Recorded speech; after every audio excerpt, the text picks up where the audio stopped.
దేవుని నామమునకు మహిమ కలుగును గాక. ప్రభుని మనం స్తుతించుదాం. హల్లెలూయా, హల్లెలూయా.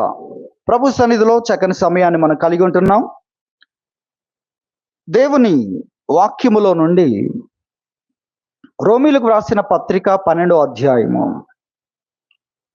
12వ అధ్యాయంలో 10వ వచనాన్ని మనం చదువుకుందాం.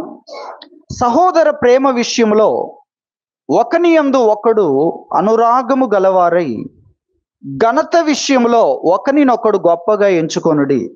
ఘనతకు సంబంధించిన విషయం, ఘనతకు సంబంధించిన విషయం, గౌరవానికి అధికమైన ప్రాధాన్యతకు సంబంధించిన విషయంలో ఏం చేయాలి అనేది ఇక్కడ తెలియజేస్తున్నాడు. కాబట్టి వాక్యంలో మనం చూస్తున్నాం, ఘనత విషయంలో ఇక్కడ మాట్లాడుతున్నాడు. ప్రాముఖ్యతకు సంబంధించి, ప్రాధాన్యతకు సంబంధించి ఎవరు ముఖ్యము అన్న విషయం వచ్చినప్పుడు, గౌరవానికి సంబంధించిన పరిస్థితి వచ్చినప్పుడు ఏం చేయమంటున్నాడు? ఘనత విషయంలో ఒకరిని ఒకడు గొప్పగా ఎంచుకోనండి, ఎంచుకొని గౌరవించండి, గౌరవ భావాన్ని వ్యక్తపరుచుకోనండి అనేది ఇక్కడ తెలియజేస్తున్నాడు. ఒక ట్రాన్స్లేషన్లో గౌరవించడములో ఒకరినొకరు మించిపోండి అన్నాడు. హల్లెలూయా. అంటే ఏంటి? ఇక్కడ ఉండాలి పోటీతత్వం అనేది, ఇక్కడ ఉండాలి. ఎవరు గొప్పనో ఇక్కడ చూపించు. దేంట్లో చూపించాలి? ఎదుటి వ్యక్తి కంటే ఎక్కువగా గౌరవించి, నీకంటే ఎక్కువ ప్రాధాన్యతనివ్వడంలో నువ్వు పోటీ పడాలి. ఇది క్రైస్తవ్యం. చూడండి, అనేక విషయాల్లో మనం చూస్తే లోకం మనకు నేర్పేదానికి, బైబిల్ నేర్పేదానికి చాలా వ్యత్యాసం కనబడుతూ ఉంటుంది. కానీ మనం ఎందుకో లోకం నేర్పేదాన్ని ఎప్పుడు కూడా అంటి పెట్టుకొని ఉంటుంటాం, ఎందుకైనా మంచిది అన్నట్టుగా. ఆ లోకం చెప్పే ఆ కొటేషన్స్ కానీ, లోకం చెప్పే విషయాలు కానీ, లోకం యొక్క తీరు, ఆ వైఖరి, లోకము ఏదైతే చూపిస్తుందో, ఏదైతే నేర్పిస్తుందో దాన్ని ఎక్కడో ఒక చోట ఏం చేస్తాం? కాపీ చేస్తుంటాం. ఉండని ఉండని కానీ దాని ద్వారా నీకు నష్టం అనేది వస్తుంది. అది దేవుని వాక్యంతో పోరాడుతుంది, అది దేవుని వాక్యాన్ని నీలో ఉండనివ్వకుండా చేస్తుంది, తర్వాత నిన్ను అనుసరించకుండా చేస్తుంది. కాబట్టి లోకము, అందుకే ముందే మనం నేర్చుకున్నాం, మీరు లోక మర్యాదను అనుసరించకూడదు. ఎందుకంటే దాని క్వాలిటీ వేరు, దాని యొక్క రిజల్ట్ వేరు, మనము ఆశించేది వేరు, మన నిరీక్షణ వేరు, దేవుడు మనకు నేర్పే బోధల్లోని లోతు వేరు. లోకాన్ని అనుసరిస్తూ క్రీస్తు నిరీక్షణను నువ్వు అక్కడ కలిగి ఉండలేవు. లోకం ఏదైతే గొప్పగా చెప్తుందో, తెలియజేస్తుందో దాని యొక్క రిజల్ట్ ఏంటి? అది ఆశించేదేంటి? దొరుకుతుందనిచ్చే చెప్పే విషయం ఏంటి? అంతవరకే నువ్వు ఉండాలిక, అంతవరకే నువ్వు ఆశ పెట్టుకోవాలి. కానీ క్రీస్తు చెప్పే దాంట్లో ఉన్న నిరీక్షణ వేరు. ఈ నిరీక్షణ వేరు అన్న సంగతిని మనం గుర్తించాలి. కాబట్టి దేవుని వాక్యము మనకు తెలియజేస్తుంది, గౌరవించడంలో ఒకరిని ఒకరు మించిపోండి. ఇతరులు నీ పట్ల చూపించే గౌరవం కంటే ఎక్కువ నువ్వు ఇచ్చి చూపించు. ఇందులో మించిపో, ఇందులో పోటీ పడు, ఇందులోనే నీవు పోటీ పడాల్సిన విషయం. ఇది సవాలుగా నువ్వు తీసుకోవాలి అని దేవుని వాక్యం మనకు తెలియజేస్తుంది. ఎదుటి వ్యక్తికి నాకంటే ఎక్కువ ప్రాధాన్యత నేను ఇవ్వాలి. ఇది దేవుని వాక్యం మనకు తెలియజేస్తున్న విషయం. ఎంత విన్నా మరలా మనం వెళ్ళి ఏం చేస్తూ ఉంటామంటే, మరలా సహజ స్వభావం అంటే శరీరంలో నుండి వచ్చేదాన్నే మనం చూపిస్తూ ఉంటాం. నేనెందుకు గౌరవించాలి, నేనెందుకు అంటే దేవుడు చెప్తున్నాడు, అది దేవుని వాక్యం, అది దేవుని చిత్తం, అది ఉత్తమమైన బోధ. నేనెందుకు అనేది కాదు, దేవుడు నాకేం చెప్తున్నాడు, అక్కడికి మనందరం కూడా రావాలి. మన జీవితంలో దేవుడు కొలిచేది అది. నీ ఎదుట ఉన్న వ్యక్తికి నీకంటే అధికమైన ప్రాధాన్యత నీవు ఇచ్చావా? పొరపాటును కూడా అలాంటి పని నేను చేయను అంటామేమో మనం. నేను అలాంటి వ్యక్తిని కాదంటాను. అలాంటి ఏంటది?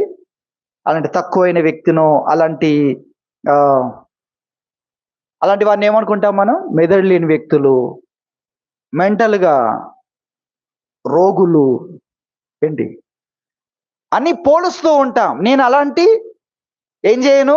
తెలివి తక్కువ పని. అది తెలివి తక్కువ అన్నట్లుగా. ఎందుకు ఈ విషయాలు వింటున్నా అంటే మనకు అర్థం కావాలి. మన హృదయములో రాతి నేలను పగలగొట్టుకొని వాక్యం లోపలికెళ్ళాలి. మన హృదయములో ఆ రాతి నేల అది అడ్డుకుంటుంది వాక్యాన్ని, రానివ్వట్లేదు. ఇది చాలా హార్డ్‌గా తయారైంది. మనము చాలా ఎక్స్‌పీరియన్స్ ఉంది గనక. ఏం ఎక్స్‌పీరియన్స్? లోకములో మనకు చాలా ఎక్స్‌పీరియన్స్ ఉంది. అంటే సంవత్సరం నుండి అదే చేస్తుంటే ఇదెలా వస్తది? మనం రక్షణ పొందినా కూడా మనల్ని ఇక్కడి నుండి వెనక్కి చూస్తూ ఉంటే అంతా శరీరమే, శరీరమే, శరీరమే అంటే ఎలా ఉంటుంది? దేవుడు మనకి ఏం నేర్పిస్తున్నాడు? అది మనం ఇక్కడ గ్రహించాలి. ఎదుటి వ్యక్తి ముందు తగ్గించుకోవడాన్ని నేర్పిస్తున్నాడు. ఎదుటి వ్యక్తిని ఘనపరచడాన్ని నేర్పిస్తున్నాడు. ఇందులో ఏముంది? గొప్పతనం ఉంది. మనకు లోకమే నేర్పించింది, అది తెలివి తక్కువతనం అని నేర్పించింది. లోకం ఏం నేర్పిస్తుంది? మనం ఇతరులతో పోల్చుకోవాలి, అవసరమైతే వారికంటే గొప్ప వ్యక్తులుగా చెప్పుకోవాలని. కానీ బైబిల్ ఏం చెప్తుంది? ఎదుటి వ్యక్తిని గొప్పగా ఎంచుకో, ఎదుటి వ్యక్తి ముందు నువ్వు తగ్గించుకో అనేది వాక్యం మనకు నేర్పిస్తుంది. ఫిలిప్పీ పత్రికలో కూడా 2వ అధ్యాయము, ఫిలిప్పీ పత్రిక 2వ అధ్యాయం 3వ వచనం చూస్తే, కక్ష చేతనైనను వృధాతిశయం చేతనైనను ఏమీ చేయక వినయమైన మనస్సు గలవారై ఒకరినొకడు తనకంటే యోగ్యుడని ఎంచుచు మీలో ప్రతివాడును తన సొంత కార్యములు మాత్రమే కాక ఇతరుల కార్యములను కూడా చూడవలను. ఇతరుల కార్యాలు కూడా చూడాలి. అయితే ఎలా చూడాలి? వినయమైన మనస్సుతో. తర్వాత తనకంటే యోగ్యుడని ఎంచుకొనుచు చూడాలి. ఎంచుకోమంటున్నాడు దేవుడు. ఏమని ఎంచుకోవాలి? ఇతరులను నాకంటే యోగ్యులు ఎంచుకో. అలా ఎంచి చేయి. ఒక ఆతిథ్యానికి పిలిచారనుకోండి, వారితో సమానమైన వ్యక్తులైనా, వారికి దగ్గర వారు కాకపోయినా వాక్యం చెప్తుంది ఆతిథ్యం చేయ మరొకడి అంటుంది. మీరు నిజమైన దానికి ఇంకా లోతుల్లోకి వెళ్తే, మూల భాషలో ఉన్న దాని దగ్గరికి వెళ్తే దాని అర్థం ఏంటి అసలు? ఆతిథ్యం చేయ మరొకడి అని ప్రక్కన ఏం చెప్పాడు? కొంతమంది తెలియకే చేశారు అన్నాడు. అంటే తెలియనోళ్ళకి చేయమంటున్నాడు అక్కడ. మీకు అర్థమైందా? మీకు మరీ దగ్గరున్నోళ్ళకి అలవాటు కదా. ఎవరికి? ముఖ్య స్నేహితులని కాదు, మళ్ళీ స్నేహితులు అందరిని పిలుస్తారా? ముఖ్యమైన. కానీ అక్కడ ఏం చెప్తున్నాడు తెలుసా? తెలియకే అంటే నీకు తెలియనోళ్ళకి కూడా చేయమంటున్నాడు అక్కడ. ఇవన్నీ నేను చదువుతూ ఉన్నప్పుడు ఇది ఈ విధంగా ఉందంటే అసలు వాక్యం అక్కడ చెప్పేది అది. తెలియకే దేవదూతలకు చేశారు, తెలిసి కాదు. మనము తెలిస్తే భూమి అంతా గాలించి వాళ్ళని మాత్రం పిలుస్తాం, దేవదూతల్ని. ఎప్పుడో మీరు వెళ్ళేటప్పుడు ఏదో లాస్ట్ పేరు ఇచ్చినా పర్వాలేదు మాకు అని మనం పిలుస్తాం. కానీ తెలియకయే అంటే తెలియకపోయినా చెయ్యి అనేది చెప్తున్నాడు. సరే, ఆతిథ్యానికి మనం పిలిచినప్పుడు మనము వారిని ఎలా భావిస్తాం? మనకున్నా లేకున్నా లేక ఆతిథ్యం కొరకు పిలిచినప్పుడు వారు మనతో సమానం కాకపోయినా ఏం చేస్తుంటాం? అన్నిట్లో మనం తగ్గుతూ ఉంటాం. ఎందుకు?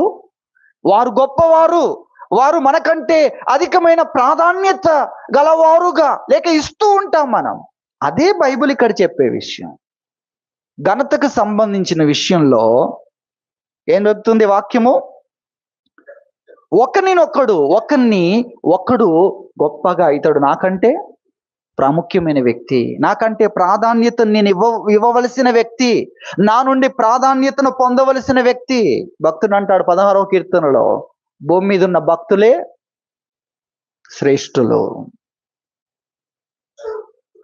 శ్రేష్ఠులు అంటే వాళ్ళే హీరోలు, వారే గొప్పవారు. అలాగే మనము దేవునితో నివసించే వ్యక్తి 15వ కీర్తనలో చూస్తాం. దాని ముందు కీర్తనలో దేవునితో నివసించే వ్యక్తి, దేవుని పరిశుద్ధ పర్వతం మీద నివసింప తగిన వాడు, అలాగే దేవుని గుడారములు అతిథిగా ఉండదగిన వాడు అని అక్కడ తెలియజేస్తూ అతడు యెహోవా యందు భయభక్తులు గల వారిని సన్మానించును అనేది మనం చూస్తాం. వారు సన్మానానికి పాత్రుడు, నా ద్వారా వారికి గౌరవం వెళ్ళాలి అనేది దేవుని వాక్యము మనకు తెలియజేస్తున్న విషయం. కాబట్టి వాక్యం చెప్తుంది, మీలో ప్రతి వ్యక్తి కూడా ఏ విధంగా ఉండాలి, మీరు వినయ మనస్సు కలవారై ఉండాలి, ఒకరినొకడు తనకంటే యోగ్యుడు అని ఎంచుకోవాలని వాక్యం చెప్తుంది. దీనికి బదులుగా సాతాను మనలో గర్వాన్ని కలుగజేస్తూ ఉంటాడు. సహజ స్వభావమే ప్రమాదకరమైంది గర్వం, హెచ్చించుకునేది, ఉన్నదానికంటే హెచ్చించుకునేది. అపోస్తలుడైన పౌలు అనుసరించిన విధానాలు మనం చూస్తే, నాలో ఉన్నదానికంటే ఎక్కువ ఎవరైనా అనుకుంటారేమో అని అతడు ఉన్నదాన్ని కూడా సరైన విధానంలో ప్రదర్శించేవాడు కాదు. అలాగే దేవుడు అతనిలో ఒక ముళ్ళు పెట్టాడు.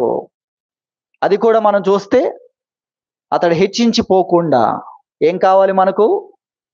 ఒకటి వంచేది ఒకటి కావాలి. చూసారా? మనం తగ్గించుకోవాలి అనే విషయాన్ని మనం చూస్తున్నాం. ఏదేమైనా వాక్యం యొక్క టైటిల్ చూస్తే ఘనతకు సంబంధించిన ప్రస్తావన వస్తే ఏం చేయాలి? నాకంటే నా ఎదుట ఉన్న వ్యక్తి అధికమైన ప్రాధాన్యత నా నుండి పొందతగిన వాడు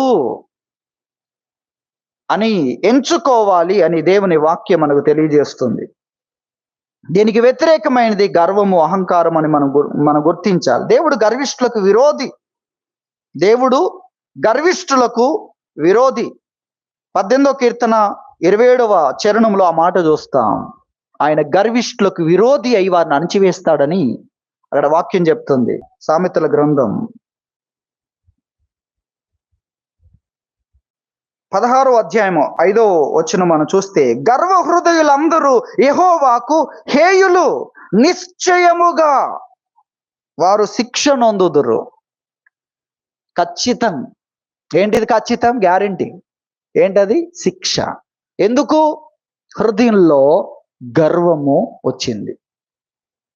అందుకే దేవుడు మనకి ఏం నేర్పిస్తున్నాడు? తగ్గింపు రావాలి హృదయంలో. తగ్గడం గురించి మాట్లాడేది ఎవరు? వాక్యం. తగ్గడానికి సంబంధించిన విషయాలు, వాటిని అద్భుతముగా ఆకర్షణీయమైంది అని చెప్పేది వాక్యం.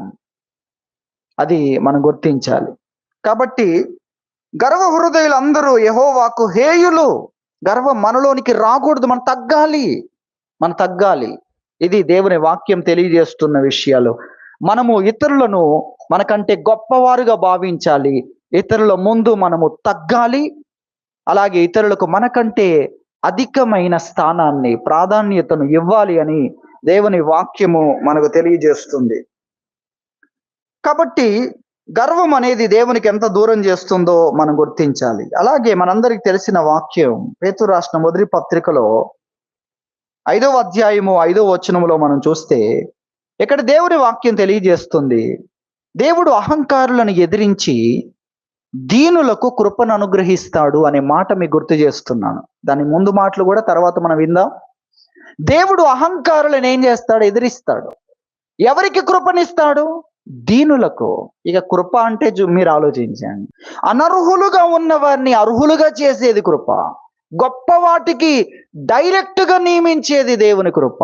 ఆ కృప ఎవరికి ఇస్తున్నాడు? దీనులకు. దానికోసం ఆ స్థానం కొరకు పోటీ పడుతున్నారు కొంతమంది వ్యక్తులు. పోటీ పడుతున్నారు.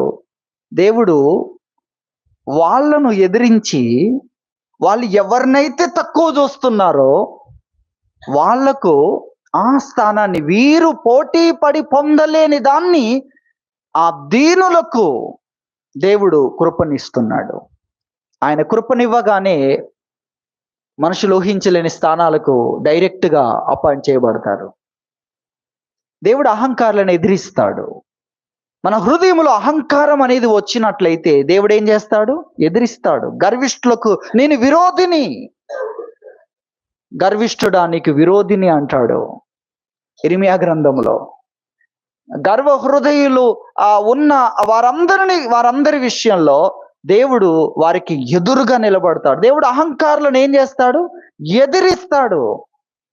వారికి వ్యతిరేకంగా నిలబడతాడు దేవుడు. కాబట్టి మనకు నేర్పించేది ఏంటి? దేవుడు తగ్గింపు నేర్పిస్తున్నాడు. నువ్వు తగ్గాలి, నువ్వు తగ్గించుకోవాలి అనే విషయాన్ని దేవుడు మనకు నేర్పిస్తున్నాడు. అది మనం గ్రహించాలి. కాబట్టి ఘనతకు సంబంధించిన ప్రస్తావన వచ్చినప్పుడు నేను నేను నేను నాకు అని మనం ఆలోచన చేస్తూ ఉంటాం. నేను కాదు, ఎదుటి వ్యక్తి అని ఆలోచించాలి. ఇప్పుడు ఘనతకు సంబంధించిన విషయం వచ్చినప్పుడు నా పేరు ఎందుకు చెప్పలేదు, నాకెందుకు ప్రాధాన్యతనివ్వలేదు, నన్నెందుకు ఘనపరచలేదు, నేనెందుకు ముఖ్యం అనలేదు, చూసారా ఇవన్నీ. కానీ దేవుడు అక్కడ ఎదుటి వ్యక్తిని పెట్టు, అయ్యో ఎదుటి వ్యక్తికి ఎందుకు ఘనత దొరకలేదు, ఎదుటి వ్యక్తిని ఎందుకు నేను ఘనపరచలేదు, ఎదుటి వ్యక్తి ముందు నేను ఎందుకు తగ్గించుకొని అతన్ని గొప్ప చేయలేదు. ఇది వాక్యం. రివర్స్గా ఉందా? రివర్స్గా ఉందంటే ఇది దేవుని వాక్యం. మన సహజ ప్రవృత్తికి ఇది వేరుగా కనబడుతుంది, కానీ ఇందులోనే ఉంది దేవుని రాజ్యపు విలువలు. అది మనం గుర్తించాలి. ఎవరిని మెప్పించడాని కోసం మనకు గర్వము, అహంకారము, నేను నేను నేను అనే దాని పెద్ద పీఠం మీద పెట్టడం అనేది. దేవుని కోసం అయితే నేను కాదు, ఎదుటి వ్యక్తి. ఎదుటి వ్యక్తి ముందు నేను తగ్గి గణపరుస్తాను, లేదా ఎదుటి వ్యక్తికి నేను నాకంటే గొప్ప స్థానాన్ని ఇచ్చి గణపరుస్తాను. ఇది దేవుడు మన నుండి కోరుతున్న విషయం. ఇది దేవుని వాక్యం. కాబట్టి ఘనతకు సంబంధించిన విషయంలో, ఘనత విషయంలో ఒకరినొక్కడు గొప్పగా ఎంచుకొనుడి అని వాక్యం చెప్తుంది. దేవుని వాక్యంలో యాకోబు పత్రిక 1వ అధ్యాయం 19వ వచనం చూస్తే, నా ప్రియ సహోదరులారా, మీరు ఈ సంగతి ఎరుగుదురు గనుక ప్రతి మనుషుడు వినుటకు వేగిరపడువాడును, మాట్లాడుటకు నిదానించువాడునై ఉండాలి. అలాగే కోపించడానికి కూడా నిదానించాలి అంటున్నాడు. మీరు ఈ సంగతి ఎరుగుదురు, కానీ చేయాలి కదా. అయితే మీకు తెలిసిందే నేను చెప్తున్నాను, బోధిస్తున్నాను. ఎందుకంటే మీకు కావాలి. ఏంటది? ప్రతి మనుష్యుడు వినడానికి ఏం చేయాలి? వేగిరపడాలి. దేనికి వేగిరపడాలి? వినడానికి. మాట్లాడడానికి ఏం చేయాలి? నిదానించాలి. ఇదే అధిక ప్రాధాన్యతనివ్వడం. మనం ఏం చేస్తుంటాం? మాట్లాడడానికి వేగిరపడుతూ ఉంటాం. వారు అవకాశం ఇవ్వకున్నా ఎగబడుతూ ఉంటాం.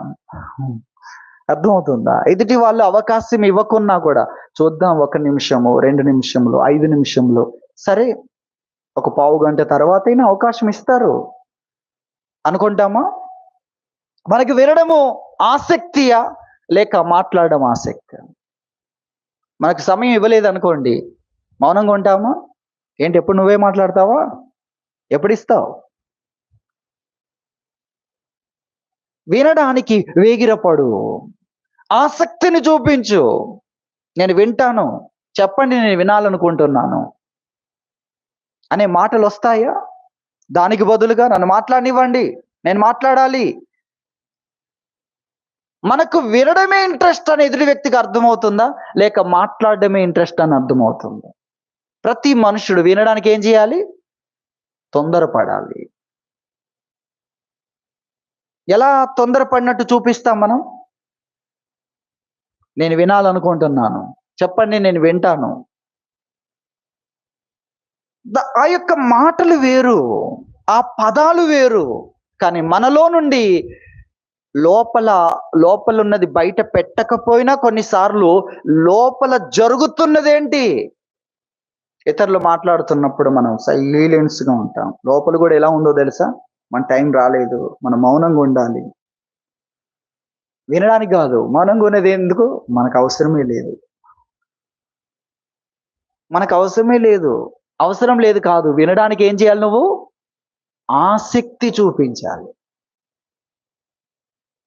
మనం ఏం చేస్తున్నాం? ఎదుటి వ్యక్తి మాట్లాడాలి అని మనం అనుకోవట్లేదు, మాట్లాడడానికి టైం ఇవ్వాలి అని అనుకోవట్లేదు. ఇక్కడ నుండి అనుకోండి, 2 విషయాలు ఇక్కడ ఉన్నాయి. ఒకటి, ఎదుటి వ్యక్తి ముందు నువ్వు తగ్గించుకొని అయినా అతన్ని గొప్ప చేయి. లేక ఎదుటి వ్యక్తికి నీకంటే అధికమైన ప్రాధాన్యతనిచ్చి అయినా నీవు దేవుని వాక్యాన్ని నెరవేర్చాలి.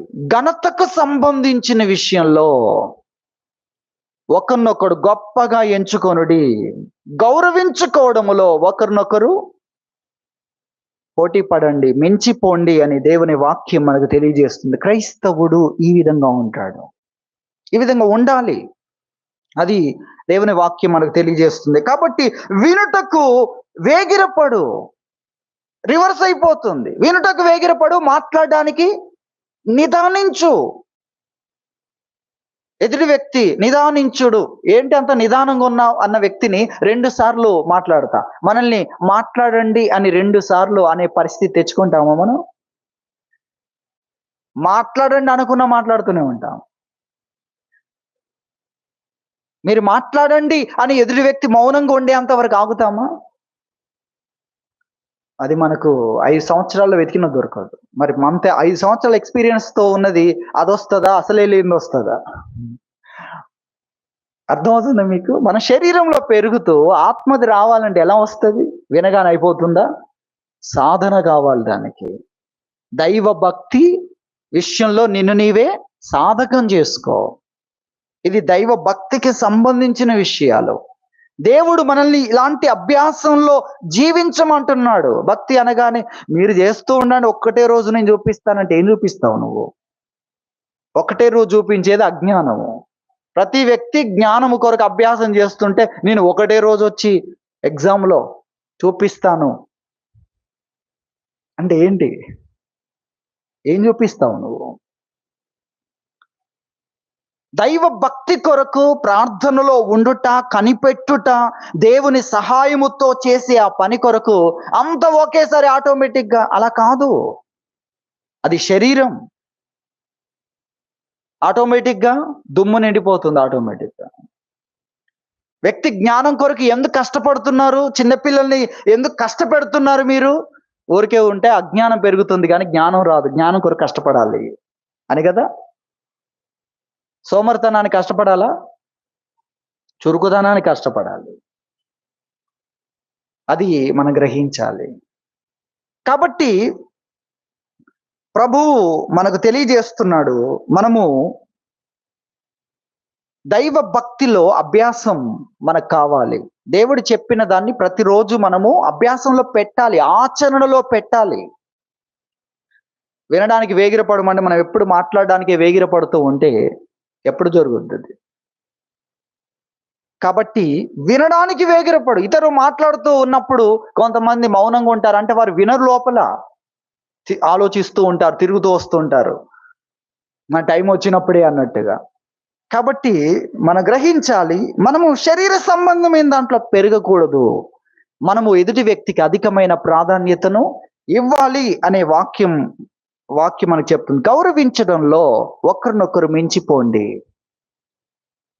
ఘనతకు సంబంధించిన విషయంలో ఒకరినొకరు గొప్పగా ఎంచుకోండి అని దేవుని వాక్యం మనకు తెలియజేస్తుంది.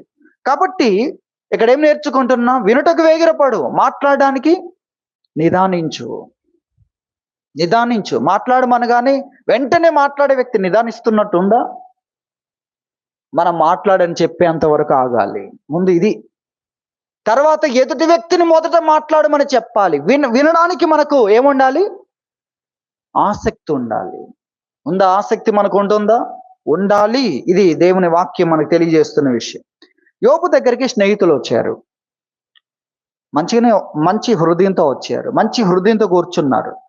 ఎలా అంటే 7 రోజులు మౌనంగా ఉన్నారు. ఆయన ఆదరించడానికి ప్రిపేర్ అయ్యి వచ్చిన వాళ్ళు 7 రోజులు మౌనంగా ఉన్నారు.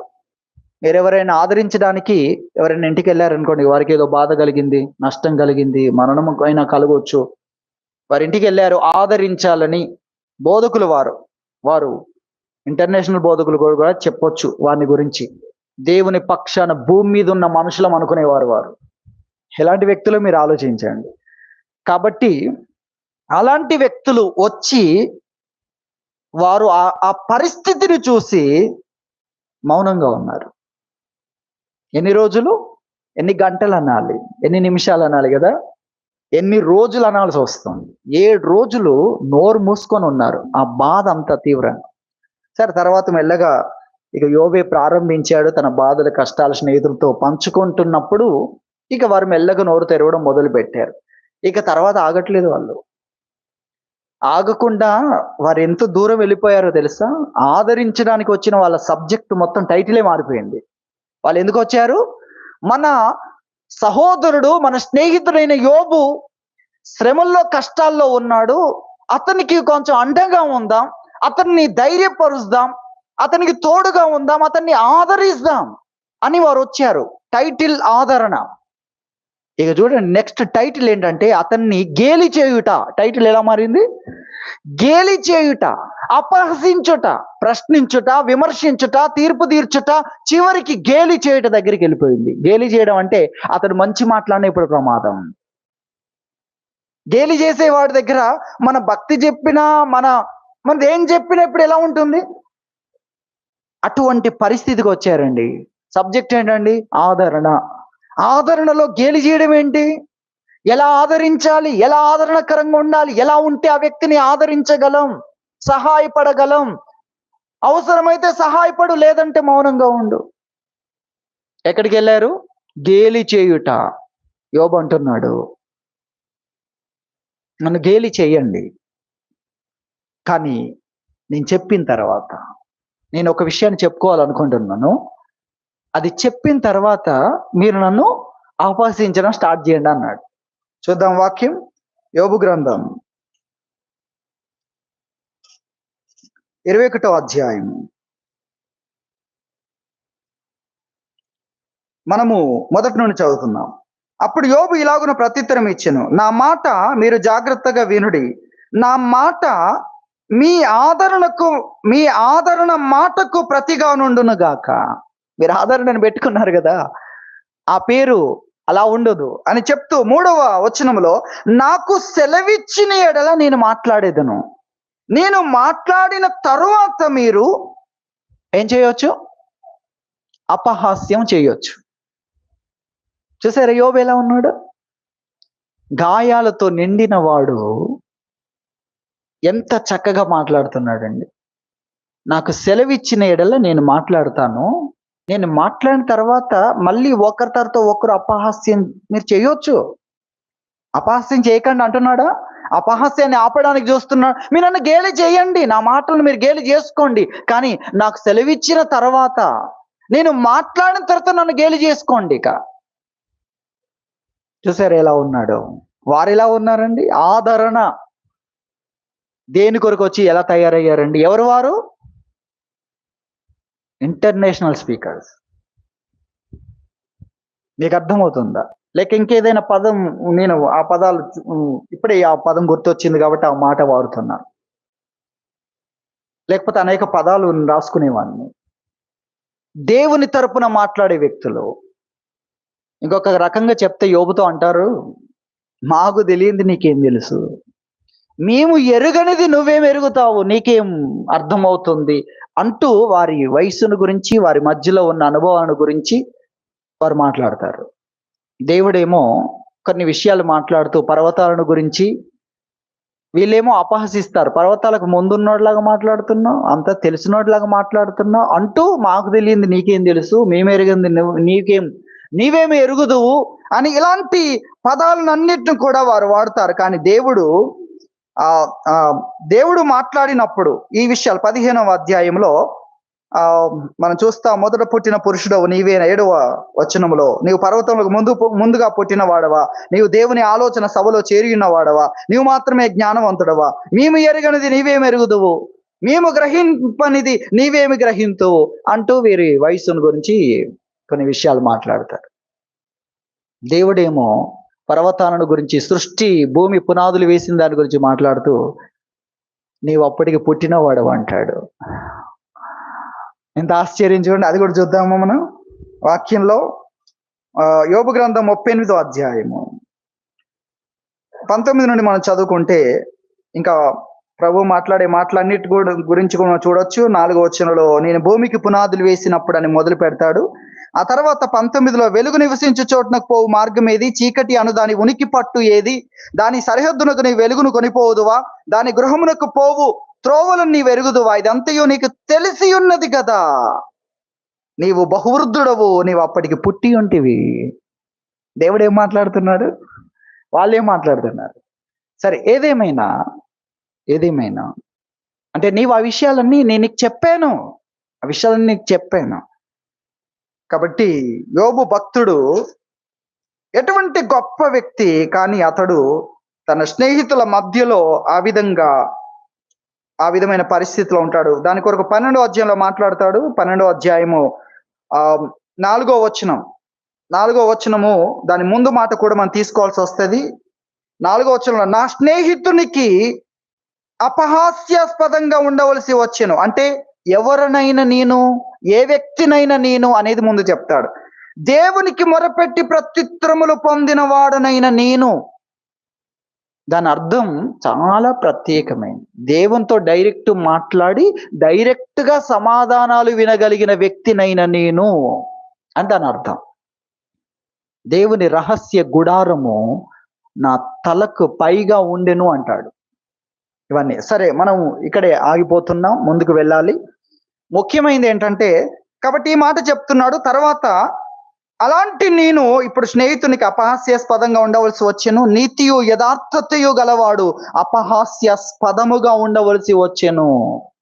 తర్వాత, దుర్దర్శ నొందిన వాడిని తిరస్కరించుట క్షేమం గలవారు మంచిదనుకుంటారు, యుక్తం అనుకుంటారు అనేది ఇక్కడ మనం చూస్తున్నాం.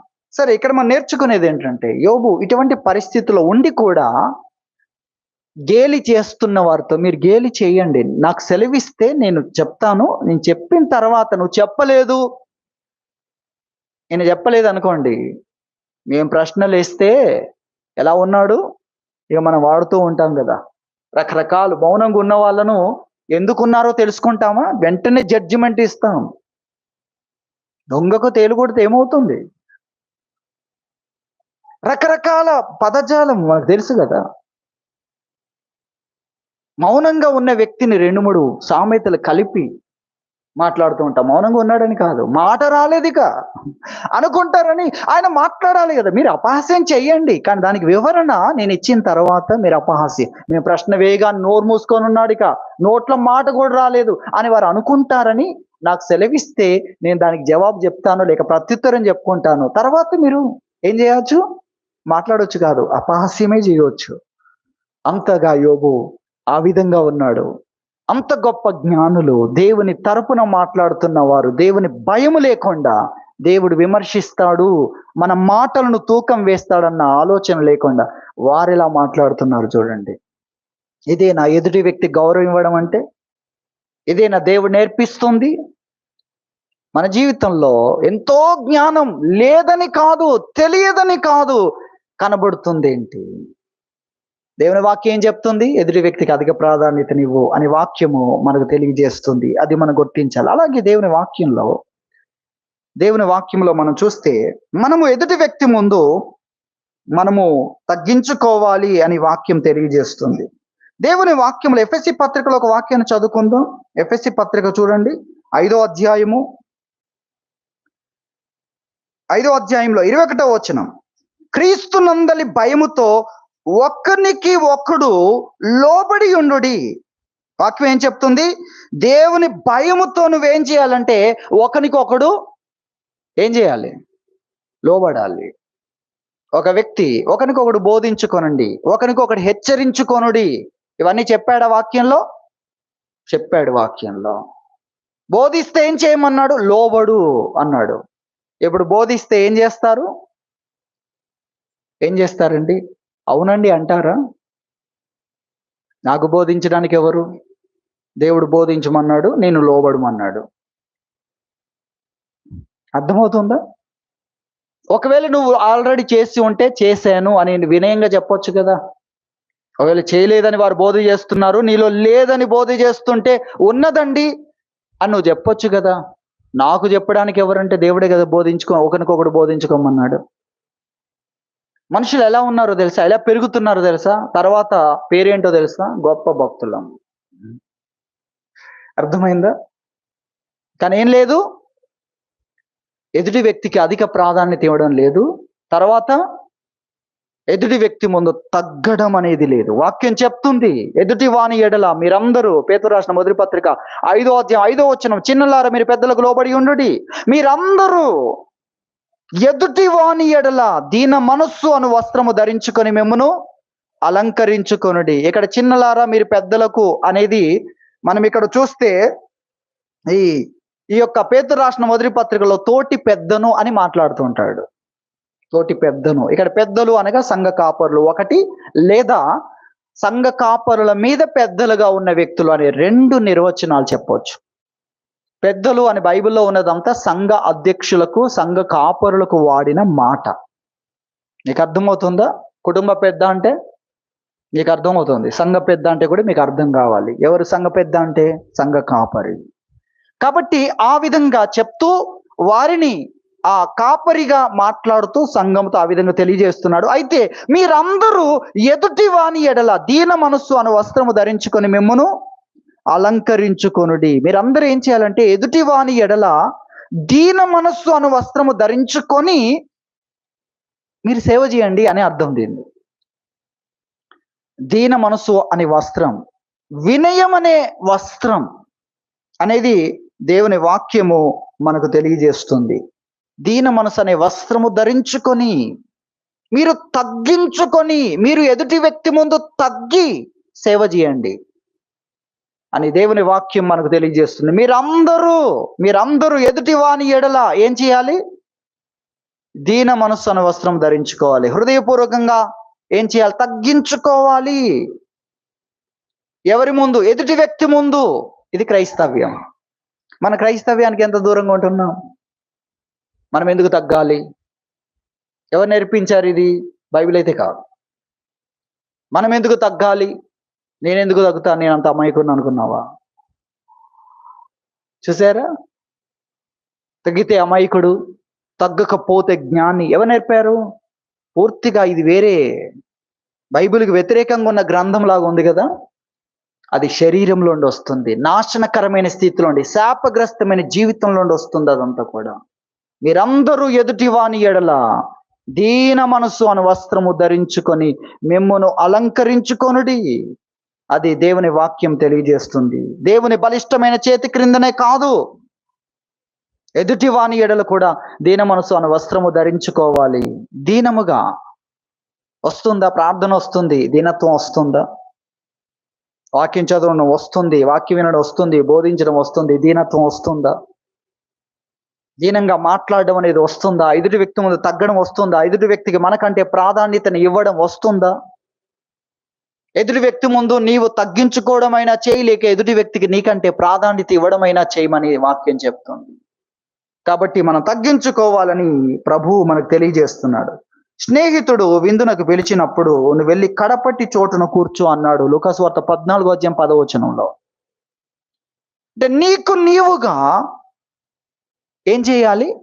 నీకు నీవుగా ఘనతకు సంబంధించిన సమావేశాల్లో, సభల్లో, సందర్భంలో నీకు నీవుగా తగ్గించుకునే దాంట్లోనే నీ ఎంపిక, నీ ఎన్నిక, నీ యొక్క ఆశ ఉండాలి అనేది బైబిల్ నేర్పిస్తుంది. ఇంత నేర్పిస్తున్నా మనకు వస్తుంది ఏంటి? మనం చేస్తుంది ఏంటి? మన చరిత్ర ఏంటి? మన వర్తమానం ఏంటి? అంటే గతంలో మనం చేసింది, మన క్రియల్లో మనం దేవునికి చూపించింది కానీ ప్రస్తుతం మనం మారింది కానీ ఉందా ఈ తగ్గింపు? ఘనతకు సంబంధించిన విషయంలో నువ్వు తగ్గు. నా ప్రాధాన్యత కాదు, ఎదుటి వ్యక్తి గురించి ఆలోచించు. నువ్వు ఎదుటి వ్యక్తికి ప్రాధాన్యతనివ్వడానికి నీకంటే ఎదుటి వ్యక్తికి ప్రాధాన్యతనివ్వు, అతనికంటే నువ్వు తగ్గు అని దేవుని వాక్యము మనకు తెలియజేస్తుంది. దేవుని వాక్యంలో అబ్రహామును మనం చూస్తాం. లోతుకు సంబంధించిన విషయంలో వివాదం వచ్చినప్పుడు మొట్టమొదటిగా అతనికి స్థానాన్ని ఇస్తున్నాడు. నువ్వేంచుకో ఫస్ట్. లోతు ఎవరండి? తన తండ్రి చనిపోతే అబ్రహామే పెంచాడు అతన్ని. దిక్కులేని వాడైపోతే అబ్రహాం పెంచాడు. కాబట్టి అబ్రహాముకు ఏదైతే దేవుడు చెప్తున్నాడో అందులోకి అతన్ని కూడా తీసుకొచ్చాడు. కొంతమంది అంటుంటారు అబ్రహాము తన్ను రమ్మంటే అతన్ని రమ్మంటే ఇతన్ని పట్టుకొని వచ్చాడు అంటుంటారు.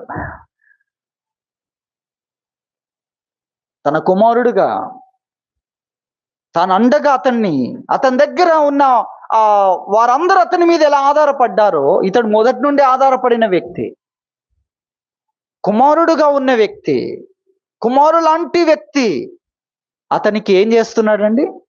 మొదటి స్థానాన్ని ఇస్తున్నాడు. నువ్వు మొట్టమొదటిగా ఎంచుకోవడానికి ఒకటి ఎడారి, ఒకటి సస్యశ్యామలముగా ఉన్న పరిస్థితి, ఒకటి ఎండిన ఎడారి, ఒకటి ఫలభరితంగా ఉన్న భూమి, ఒకటి యెహోవా తోట, ఒకటి ఎడారి అన్నట్టుగా ఉంది పరిస్థితి. అందులో ఇక ఆప్షన్ అతనికే ఇస్తే ఇంకొక ఆప్షన్ లేదు, ఎడారి తప్ప.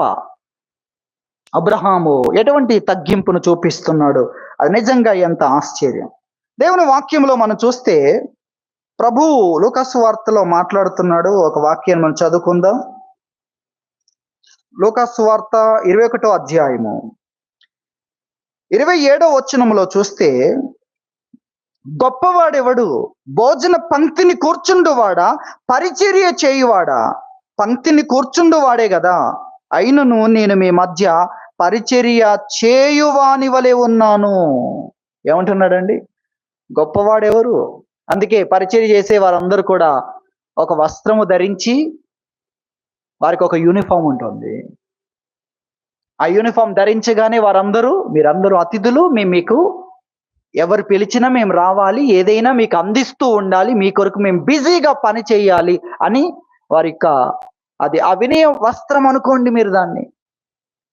అయితే విందులో ప్రభువు ఏ స్థానంలో ఉన్నాడు? ఆయన గొప్పవాడు, ఆయన ఘనమైన వాడు. అయితే ఆయన పరిచర్య చేయువాని వలె ఉన్నాడు. పరిచర్యలు స్వీకరించవలసిన ఆయన పరిచర్య చేసేవానిలాగున్నాడు. ఎటువంటి విచిత్రమైన విషయం మీరు చూడండి. ఎందుకు ఇలా ఉండాలి? ఇది నా రాజ్యం, ఇది నా రాజ్యం, ఇది ప్రత్యేకం, ఇది ప్రత్యేకమైంది, ఇది ఉత్తమమైంది. అందుకే చూపిస్తున్నాడు, నా రాజ్యం వేరు, ఇక్కడ వేరు. ఇక్కడ గొప్పవారైన వారు ఇక్కడ స్నేహితుల దగ్గరికి వెళ్ళినప్పుడు, స్నేహితుల ఇంటికి పిలిచినప్పుడు, మేము ముఖ్యమైన స్నేహితులం, గొప్పవన్నీ మావే. ప్రభు అన్నాడు, నీ ముఖ్యమైన స్నేహితులు నేను పిలిచినప్పుడు గొప్పవని కాదు, కడపట కూర్చోడానికి ప్రయత్నం చేయి. అది అందులో ఉంది నేను కోరే గొప్పతనం. ఎటువంటి విషయం చూడండి. నిజమైన గొప్పవారు కూడా అలాగే చేస్తారు. వారు కూడా ఎలా అనుకుంటారు? ఇక్కడికి వచ్చిన ప్రతి వ్యక్తిని మా ద్వారా వారికి సహాయం అందించాలి అని వారు ఆలోచిస్తుంటారు. నిజమైన గొప్పతనం లోపల ఉన్న వ్యక్తి.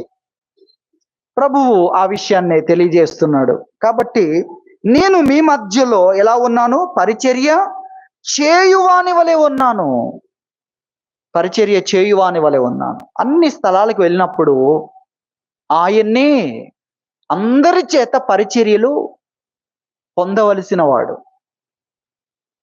అందరి చేత ఆయన ముఖ్యమైన వ్యక్తి, అందరి చేత పరిచర్యలు. కానీ ఆయన చూడండి ఏదైనా విందులో మన ప్రభు ఎక్కడున్నాడని వెతికితే ఎక్కడుంటాడు? మనకు అసలే దొరకడు. ఎందుకంటే మనం ఎక్కడ చూస్తాం? కుర్చీల్లో ఫస్ట్ చూస్తాం. శిష్యుల్లో పలాని వ్యక్తి కావచ్చు, పలాని వ్యక్తి కావచ్చు, పలాని వ్యక్తి కావచ్చు. మన మధ్యలోని ఇటు అటు తిరుగుతున్న ఆయన మాత్రం మనం చూడం. ఈ వాక్యాన్ని బట్టి అలాగే నేను మీ మధ్యలో ఎలా ఉన్నాను? భోజన పంక్తిని కూర్చుండడానికి వచ్చిన వ్యక్తినైనా నేను, పిలువబడిన నేను ఏం చేస్తున్నాను? పరిచర్య చేయువాని వలె ఉన్నాను. మనకు అసలే దొరకడు ప్రభు. అది మనం గుర్తించాలి. కాబట్టి మనం ఎలా ఉన్నాం, మనం తగ్గించుకోవాలని ప్రభు తెలియజేస్తున్నాడు. అలాగే మనం ఖచ్చితంగా జ్ఞాపకం చేసుకోవాల్సిన వాక్యం యోహాను సువార్త 13వ అధ్యాయం. యేసు ప్రభువు తగ్గించుకొని ఎదుటి వ్యక్తికి ప్రాధాన్యతనివ్వడం నేర్పించడానికి శిష్యుల పాదాలు కడిగిన సందర్భంలోనికి మనం వెళ్తే, యోహాను సువార్త 13వ అధ్యాయం 12వ వచనం చూస్తే, వారి పాదములు కడిగి తన పై వస్త్రం వేసుకున్న తర్వాత ఆయన మరలా కూర్చుండి, నేను మీకు చేసిన పని మీకు తెలిసినదా అనేది ప్రభు అడుగుతున్నాడు. అందుకే పేతురుతో చెప్పాడు, నేను తర్వాత చెప్తాను, నేను చేసేది ఎందుకో మీకు తర్వాత చెప్తాను, నీకు ఇప్పుడు తెలియదు, తర్వాత నేను చెప్తానన్న విషయాన్ని ప్రభువు అక్కడ తెలియజేశాడు. ఆ పని జరిగిన తర్వాత ప్రభువు అక్కడ చెప్తున్నాడు, అది మనం గ్రహించాలి. 7వ వచనం చూడండి. అందుకు యేసు, నేను చేయుచున్నది ఇప్పుడు నీకు తెలియదు, కానీ ఇక మీదట నువ్వు తెలుసుకుంటావు. ప్రభువా, నువ్వు నా పాదాలు కడుగుతావా? ఇదేంటి? వీళ్ళందరూ అంటే శిష్యుల్లో పేతురు.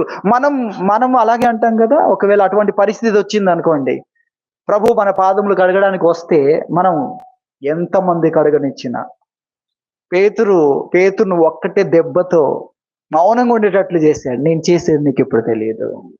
అలాగే దాని ముందు కూడా మాట్లాడిన మాటను మనం చూస్తే ఆ మాటను బట్టి అతడు మౌనంగా ఉన్నాడు అన్న విషయాన్ని కూడా, లేక తర్వాత మాటను మనం చూస్తాం. 8వ వచనం. ఆ మాట చెప్పినా కూడా పేతురు ఏమంటాడు, నువ్వెన్నడూ నా పాదములు కడగరాదని ఆయనతో అన్నాడు. అందుకు యేసు, నేను నిన్ను కడగని ఎడల నాతో నీకు పాలు లేదు. ఇంకేంటిగా.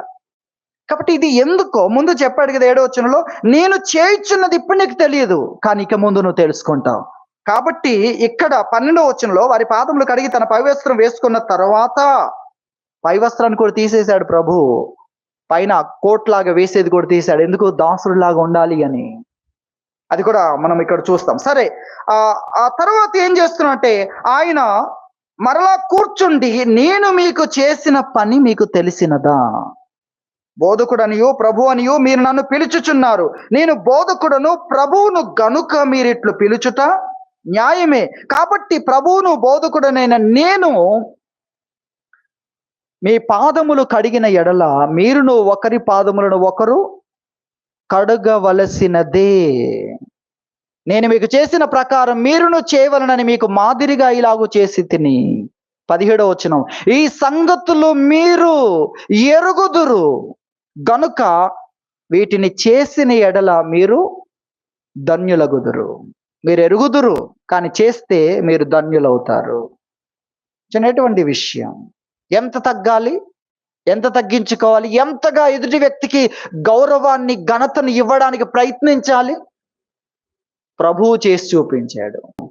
కాబట్టి ఆయన పరిచర్య పొందుకోవడానికి అందరూ ఆయన పిలిచినా కూడా, అంత ఘనముగా పిలువబడినా కూడా వారి మధ్యలో పరిచర్య చేస్తూ ఉండడం అనేది ఎంతో ఆశ్చర్యం. ఆయన మనస్సును మనకు తెలియజేస్తుంది. మనం ఆ విధంగా ఉండాలని. ఘనత విషయంలో ఒకరినొకడు గొప్పగా ఎంచుకోనండి. మనకంటే ఇతరులకు మనం అధిక ప్రాధాన్యతను ఇవ్వాలని, ఎదుటి వ్యక్తి ముందు మనము తగ్గించుకోవాలని ప్రభు మనకు తెలియజేస్తున్నాడు. దేవుడి వాక్యం దీవించును గాక. ప్రార్థన చేసుకుందాం.